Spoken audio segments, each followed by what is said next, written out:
इस बीच एक और बड़ी खबर आपके सामने। नेटो की सदस्यता को लेकर ज़ेलेंस्की का बड़ा बयान सामने आया है। नेटो का सदस्य बनना कुछ समय की बात है, ये ज़ेलेंस्की की ओर से कहा गया। नेटो चीफ से मुलाकात के बाद वोलोदिमीर ज़ेलेंस्की का यह बयान सामने आया है। ज़ेलेंस्की ने नेटो को यूक्रेन का अहम सहयोगी भी बताया। तो नेटो चीफ से मुलाकात के बाद यह बड़ा बयान ज़ेलेंस्की की तरफ से दिया गया कि कुछ ही समय की बात है जब यूक्रेन नेटो का सदस्य होगा।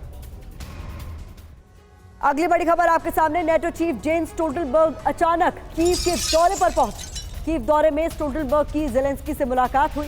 ज़ेलेंस्की स्टोल्टनबर्ग की बैठक में कई मुद्दों पर बातचीत हुई। यूक्रेन को सैन्य मदद को लेकर भी दोनों के बीच अहम बातचीत हुई।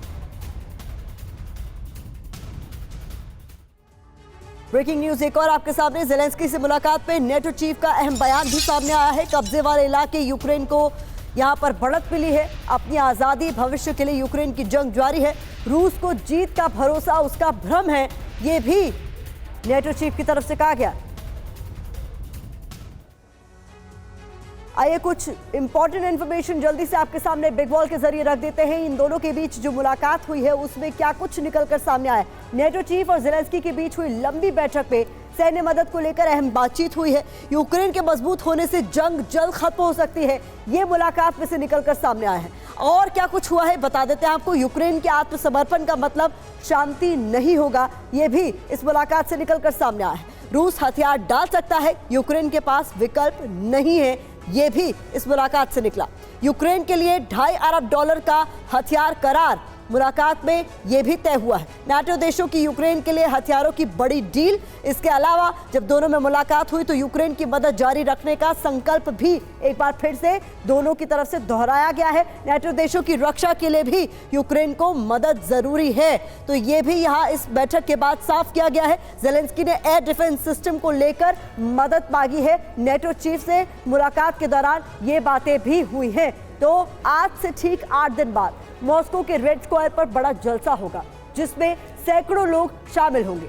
इस मौके पर क्रेमलिन भी रंगीन रोशनी में चमकता दिखाई देगा।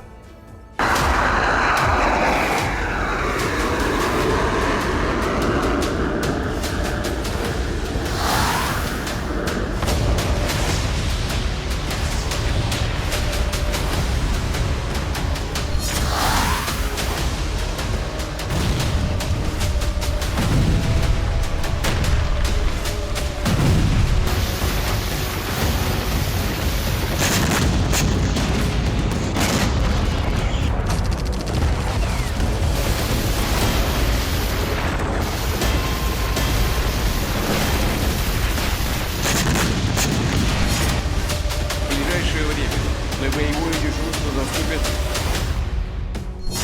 7 अक्टूबर को क्रेमलिन रंगीन रोशनी में नहाया होगा। 7 अक्टूबर को क्रेमलिन के बाहर सैकड़ों लोगों का हुजूम इकट्ठा होगा।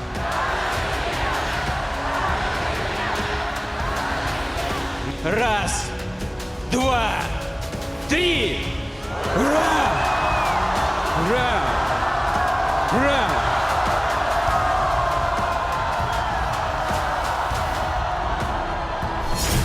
7 अक्टूबर को पूरे मॉस्को में बड़ा आयोजन होगा।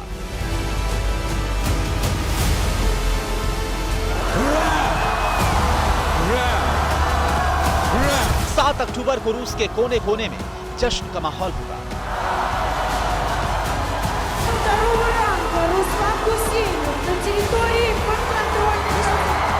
क्योंकि 7 अक्टूबर की तारीख रूस की आवाम के लिए बेहद खास है। जानते हैं क्यों? दरअसल 7 अक्टूबर को रूसी प्रेसिडेंट पुतिन का जन्मदिन है।